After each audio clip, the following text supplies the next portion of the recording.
Good morning, students. I am Shifali, your chemistry teacher. I welcome you all from Vishwas family. I hope you all doing well and staying safe and secure from this COVID-19.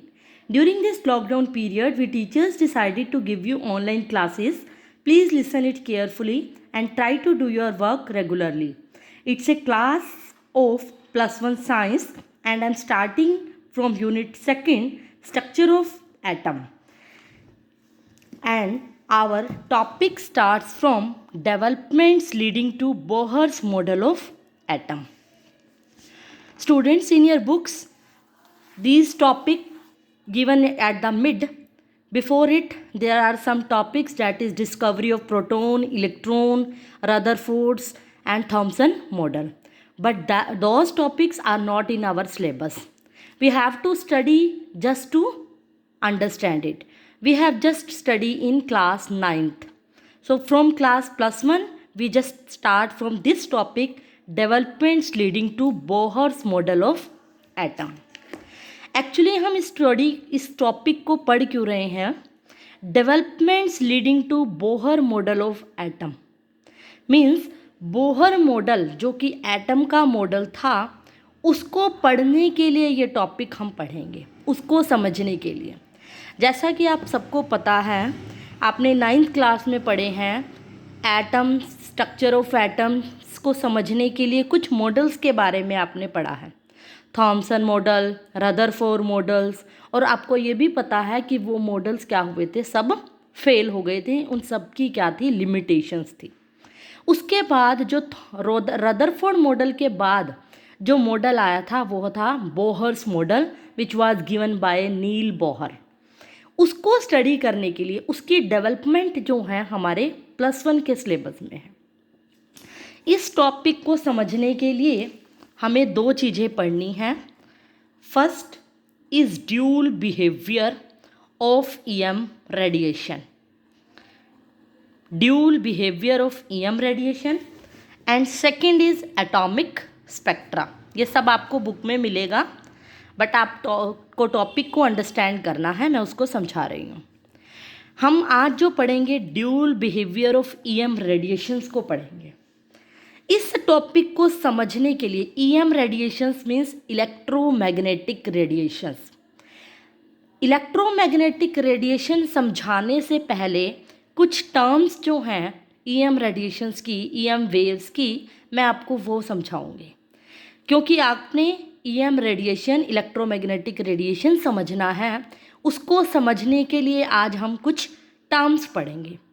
आप उस terms को अच्छे से समझिएगा, क्योंकि वही terms जो होंगी इस पूरे टॉपिक में हेल्प करेंगे। So I am starting with first terms, that is wavelength. अब देखो, इन टर्म्स को पढ़ाने से पहले मैं आपको एक सबसे इम्पॉर्टेंट बात बताना चाहूँगी। किसके बारे में? कि लाइट के बारे में। यहाँ पर हम किसका जिक्र करेंगे? इस चैप्टर के अंदर लाइट का जिक्र करेंगे। लाइट के ड्यूल बिहेवियर, एक्चुअली जो ये EM रेडिएशंस हैं, रेडिएशंस किसकी बात कर रहे हैं हम? लाइट की। इस चैप्टर के अंदर जो रेडिएशंस हैं वो लाइट की हैं, और लाइट के हम ड्यूल बिहेवियर का जिक्र कर रहे हैं। जैसा कि आप टॉपिक का नाम पढ़ रहे हो, ड्यूल बिहेवियर। अब ड्यूल बिहेवियर से क्या मतलब है? ड्यूल सिम सबको पता है, ड्यूल सिम वाले फ़ोन, मोबाइल फ़ोन, मतलब ऐसे फ़ोन जिनके अंदर 2 सिम आती है। तो यहाँ पर क्या है? ड्यूल से मतलब 2 से ही है। 2 माना इलेक्ट्रोमैग्नेटिक रेडिएशन के जो बिहेवियर हैं वो 2 तरह के होते हैं। और मैंने आपको बताया कि यहाँ पर इलेक्ट्रोमैग्नेटिक रेडिएशन से मतलब लाइट से है। इसका मतलब लाइट 2 तरह के बिहेवियर शो करती है। First is particle nature and second is wave nature. Light के 2 बिहेवियर कौन से होते हैं? एक पार्टिकल नेचर और एक वेव नेचर। पहले इन टर्म्स को बताने से पहले in wave nature, in particle nature के बारे में मैं आपको बताऊंगी। पार्टिकल नेचर इज पार्टिकल्स मतलब छोटे छोटे कण, छोटे छोटे पार्टिकल्स, मतलब लाइट का एक कैसा नेचर होता है छोटे छोटे पार्टिकल्स की फॉर्म में होती है। एंड वेव नेचर, वेव्स मतलब जैसे वेव्स बनती हैं, तरंगे बनती हैं, हम वेव्स को इस तरह से देखते हैं। फिज़िक्स में भी इसकी स्टडी आती है, केमिस्ट्री में भी वेव्स की स्टडी आती है। आपको वेव्स को समझाने के लिए मैं आपको एक डेली लाइफ का एग्जांपल देती हूँ पहले, कि फॉर एग्जांपल आप एक पोंड के पास खड़े हैं, तालाब के पास खड़े हैं, कोई भी समुद्र है, कोई तालाब है, वहाँ खड़े हैं, और आपने उस तालाब के पानी के अंदर मान लो बाहर से कोई पत्थर मारा। जैसे ही आप उसके अंदर पत्थर मारेंगे तो आप देखोगे पानी इस तरह से चलने लगेगा, उसके अंदर मोशन आने लगेगी। इस मोशन को ही हम केमिस्ट्री की या कह लो साइंस की लैंग्वेज में किसका नाम देते हैं? वेव्स का। वेव्स माना तरंगे, तरंगों का नाम देते हैं। इन्हीं वेव्स की ही सारी स्टडी है। इस इलेक्ट्रोमैग्नेटिक रेडिएशन के अंदर हमने वेव्स के बारे में ही पढ़ना है। इस वेव्स की ही टर्म्स के बारे में मैं आपको बताऊंगी। तो सबसे पहले आपको वेव्स क्लियर होना चाहिए कि वेव्स की पिक्चर कैसी होती है। कुछ इस तरह की पिक्चर होती है। ये सब क्या होती हैं? वेव्स। और ये बनी कैसे, ये मैं आपको बता चुकी हूँ। तो इसकी फर्स्ट जो टर्म है वो है वेवलेंथ। अब देखो, जब भी आप कोई टर्म पढ़ रहे हो, कोई टॉपिक पढ़ रहे हो, तो सबसे पहले कोशिश किया करो उसके नेम से ही उसका मीनिंग निकालने की। यहाँ पर क्या निकल रहा है? Wave length. Wave plus length से मिलकर बन रहा है, मतलब वेव की जो लेंथ होगी, जो लंबाई होगी, वो क्या होगी? Wave length. और हमें पता है, हमने अभी अभी देखा कि वेव कैसी होती है? ऐसी। तरंगे कैसी होती हैं? पानी में पत्थर फेंकने से ऐसी। तो इस वेव की लेंथ क्या होगी? Wave length. हमें तो यही समझ आ रहा है ना डेफिनेशन से। बट हमें क्या पता कि एक पत्थर फेंकने से वेव कितनी बढ़ेगी, कितनी लंबी बनेगी? ये तो समुद्र में हम नाप नहीं सकते ना। तालाब में हमें क्या पता वो पानी की किस जगह तक कितनी वेव बनी। तो वेव लेंथ एक्चुअली में क्या होती है?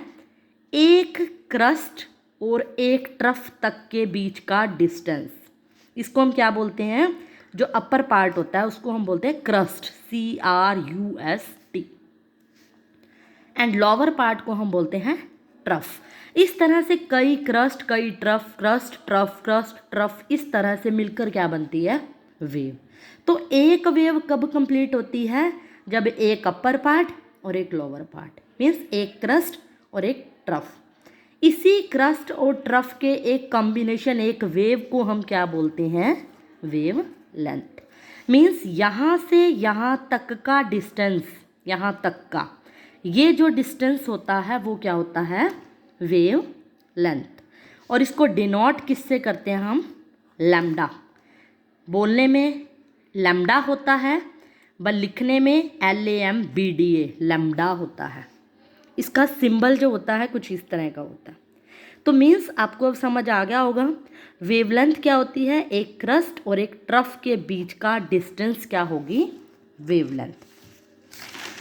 अब जैसे कि आपको पता है कि वेवलेंथ क्या है? एक फिजिकल क्वांटिटी है, मीन्स कोई लेंथ है किसी भी चीज़ को मेज़र करने की। अब कोई भी लेंथ आप मेज़र करते हो, वो किसके अंदर मेज़र करते हो? उसकी यूनिट क्या होती है? मीटर, सेंटीमीटर, ये सब उसकी यूनिट होती है। इसी तरह वेवलेंथ की भी यूनिट है। वो क्या है? क्या हो सकती है? मीटर, सेंटीमीटर, क्योंकि लेंथ है, देखो कुछ भी हो सकती है। पिकोमीटर भी हो सकती है, माइक्रोमीटर भी हो सकती है, और नैनोमीटर भी हो सकती है। जनरली हम केमिस्ट्री के अंदर जो न्यूमेरिकल्स करेंगे वहाँ पर जो वेवलेंथ लेंगे वो एंगस्ट्रॉम के अंदर लेंगे। लिखते इसको ऐसे हैं, यह होता है एंगस्ट्रॉम। जैसे जैसे न्यूमेरिकल्स करेंगे इसके बारे में भी मैं आपको डिटेल में बताऊंगी, बट एक बार हम जब टर्म्स पढ़ रहे हैं तो इसके बारे में जान लो। सेकंड टर्म, जैसा कि कहा था हम टर्म्स पढ़ेंगे आज। सेकंड जो टर्म है वो है हमारी फ्रीक्वेंसी। अब फ्रीक्वेंसी क्या होती है? अब मैंने कहा कि ये सारी टर्म्स वेव्स की हैं तो ऑटोमेटिकली वेव से जुड़ी होगी। तो फ्रीक्वेंसी की डेफिनेशन होती है number of waves which passes through a given point, number of waves which passes through a given point in 1 second, यही क्या होती है? फ्रीक्वेंसी। मतलब क्या हुआ, मान लो कोई एक पॉइंट है ए, यहाँ से कोई वेव पास हो रही है। वेव्स के बारे में मैं बता चुकी हूँ। मतलब कितनी वेव्स पास हुई एक गिवन पॉइंट से। एक गिवन पॉइंट कौन सा है, ये 1 सेकंड के अंदर। मान लो मैंने कोई टाइम नोट कर लिया, time equal to 1 second. 1 second के अंदर मुझे ये नोट करना है कि इस पॉइंट से कितनी वेव्स जा रही हैं, नंबर ऑफ वेव्स। मान लो एक टाइम पे 10 वेव्स गई, तो 10 वेव्स इसकी क्या हो जाएगी, फ्रीक्वेंसी। आगे बात समझ। किसी एक पर्टिकुलर पॉइंट से 1 सेकंड के अंदर कितनी वेव्स ट्रांसफर हो रही हैं, that number is called its frequency. Frequency का जो सिंबल होता है वो न्यू होता है। वी को थोड़ा सा घुमा के इस तरह से लिखेंगे, वी नहीं है, स्मॉल वी होता है जो, उसको थोड़ा सा मोल्ड करके म्यू बोलते हैं, बट वी नहीं बोलते, इसको न्यू बोलते हैं, NU। ये इसका सिंबल होता है। अब जैसे कि कहा ये भी फिजिकल क्वांटिटी है। अब नंबर गिन रहे हो किसी के, आप क्या कहोगे, किसी के 10 नंबर, किसी के 20 नंबर, लेकिन यहाँ पर नंबर नहीं होंगे, फ्रीक्वेंसी है। तो फ्रीक्वेंसी की जो यूनिट है वो होती है हर्ट्ज़। ये 8th 9th क्लास में आप पढ़ते हो। हर्ट्ज़ जिसको HZ लिखते हैं, ये इसकी क्या होती है, यूनिट होती है। And third term is velocity. Velocity ये आपने फिजिक्स में भी पढ़ा है, 9th क्लास से आप पढ़ने लग जाते हो, 10th में भी आप पढ़ते हो। वेलोसिटी दैट इज स्पीड, वही स्पीड है। लेकिन यहाँ पर हम किसकी टर्म्स पढ़ रहे हैं, वेव्स की, तो ऑटोमेटिकली स्पीड भी किसकी होगी, वेव्स की होगी ना। तो इसकी डेफिनेशन क्या होती है कि एक डिस्टेंस ट्रैवल्ड बाय वेव, किसी भी वेव का जो डिस्टेंस हुआ इन 1 सेकेंड। यहाँ पर यही पॉइंट नोट करने वाला है, हर डेफिनेशन के लिए हम टाइम कितना लेते हैं, एक particular 1 second. Distance travelled by wave in 1 second is called its velocity. Velocity किसकी है, ये वेलोसिटी ऑफ वेव। और इसको हम डिनोट किससे करते हैं, C से डिनोट करते हैं। और इसकी जो यूनिट होती है वो क्या होती है, मीटर पर सेकेंड। ये बात आपके लिए कुछ भी नई नहीं है, 9th 10th क्लास में आपने पढ़ी है कि लाइट की आपने पढ़ी होगी। वेलोसिटी कितनी है, स्पीड ऑफ लाइट 3 × 10⁸ मीटर पर सेकेंड, जो कि बहुत ज़्यादा हाई होती है। आप सब ने इसके बारे में पढ़ा। बस यहाँ पर नया क्या है, वेव्स के बारे में। वेव जो डिस्टेंस ट्रैवल करेगी 1 सेकेंड के अंदर, डिस्टेंस अपॉन में टाइम ही होगी ना वेलोसिटी, तो उसको हम क्या कहेंगे, velocity. Next term is, fourth term is amplitude. अब एम्पलीट्यूड आपके लिए नई टर्म है, जिसका जो सिंबल है एम्पलीट्यूड का वो A है। लेटर A से स्टार्ट हो रही है, ऐसे याद रख सकते हो, स्मॉल a इसका क्या है, सिंबल है। तो इसकी डेफिनेशन क्या है, it is the height of crust और depth of trough of wave. अब जैसे कि बताया कि ये क्या है, सारी डेफिनेशंस किसकी हैं, ये सब आपने पढ़ा, वेव्स की हैं। तो एम्पलीट्यूड क्या होता है, देखियो मैं पहले एक वेव बना दूँ। मैंने अभी बताया था कि ये क्या होता है, क्रस्ट, और ये क्या होता है, ट्रफ। अब एम्पलीट्यूड देखो डेफिनेशन से क्लियर होगा, हाइट ऑफ क्रस्ट, क्रस्ट की हाइट, क्रस्ट यहाँ से यहाँ तक है, यहाँ तक की जो हाइट होगी, या फिर और डेप्थ ऑफ ट्रफ, ट्रफ की क्या होगी, डेप्थ। एक तरह से हाइट ही है, लेकिन जब कोई चीज़ डाउन द अर्थ होती है, मीन्स डाउनवर्ड्स होती है, तो उसके लिए हम हाइट ना यूज़ करके डेप्थ वर्ड यूज़ करते हैं, गहराई इसकी। तो या तो हाइट कह लो क्रस्ट की, या ट्रफ की डेप्थ कह लो, वो क्या हो जाएगी, एम्पलीट्यूड। ये नहीं कहोगे इन दोनों की, दोनों को मिला के नहीं कहोगे आप, एक चीज़ लोगे, क्योंकि आपको पता है एक वेव के अंदर जो ये डिस्टेंस होता है वो बराबर होता है, ये और ये। तो हाइट ऑफ क्रस्ट या फिर depth of trough of wave is called its amplitude. और इसको हम किससे डिनोट करते हैं, ए से। और ये हमें एम्पलीट्यूड क्या बताता है, इसकी क्या प्रॉपर्टी है, मेनली ये हमें डिटरमाइंस करता है किसी भी वेव की इंटेंसिटी, या ये कह लो उसकी ब्राइटनेस।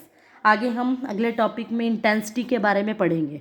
तो अगर किसी भी चीज़ की हमें इंटेंसिटी बतानी है या उसकी ब्राइटनेस बतानी है, तो वो हमें उसके एम्पलीट्यूड से पता लगती है। And last term is wave number. Wave number, wave का नंबर नाम से पता चल रहा है, बट इसकी डेफिनेशन पहले हम लिखेंगे, उसको समझेंगे। Number of wavelengths per centimetre, या फिर इसको ये भी कह सकते हो and is equal to inverse of wavelength. ये क्या होती है, इससे आपको बड़ा इजीली समझ आ जाएगी। वेवलेंथ का इनवर्स, वेवलेंथ हम पढ़ चुके हैं, इधर देखो फर्स्ट टर्म जो हमने पढ़ी थी वेवलेंथ, वेवलेंथ क्या थी, लैम्डा। तो लैम्डा का अगर हम इनवर्स यानी रेसिप्रोकल कर देंगे तो वो क्या बन जाएगा, वेव नंबर। तो wave number is the number of wavelength per centimetre और is equal to inverse of wavelength. और हम वेव नंबर को डिनोट करते हैं न्यू बार से। जैसे हमने इधर फ्रीक्वेंसी को किया था, देखो न्यू से, न्यू के ऊपर एक मार्क लगाएंगे जिसको हम बार बोलते हैं, और क्या बोलेंगे इसको, न्यू बार। इसका सिंबल क्या होगा, new bar equal to 1/λ।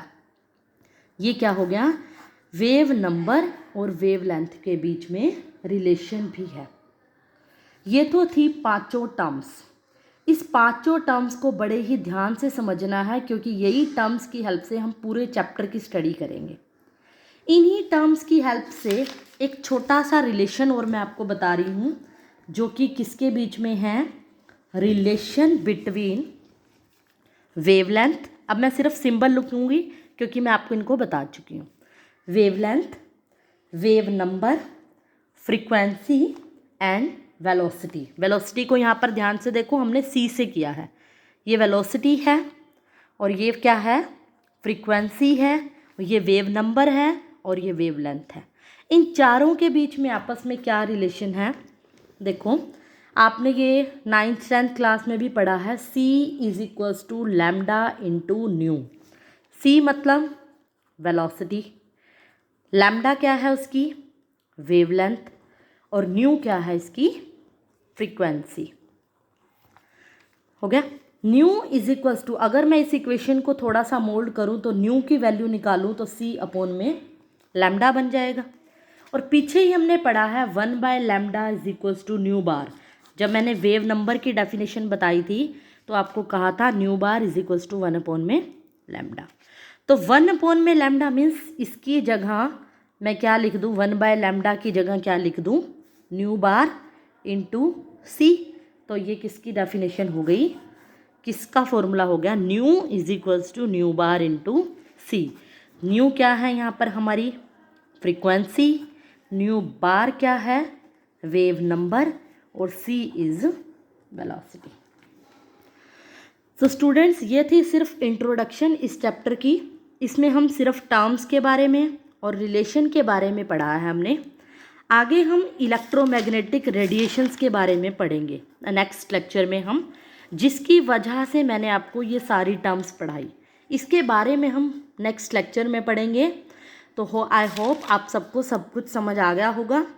Tomorrow I will send it's PDF ताकि आप इसकी डेफिनेशंस को अच्छे से पढ़ सको, लर्न कर सको। Thank you so much. Stay home, stay safe.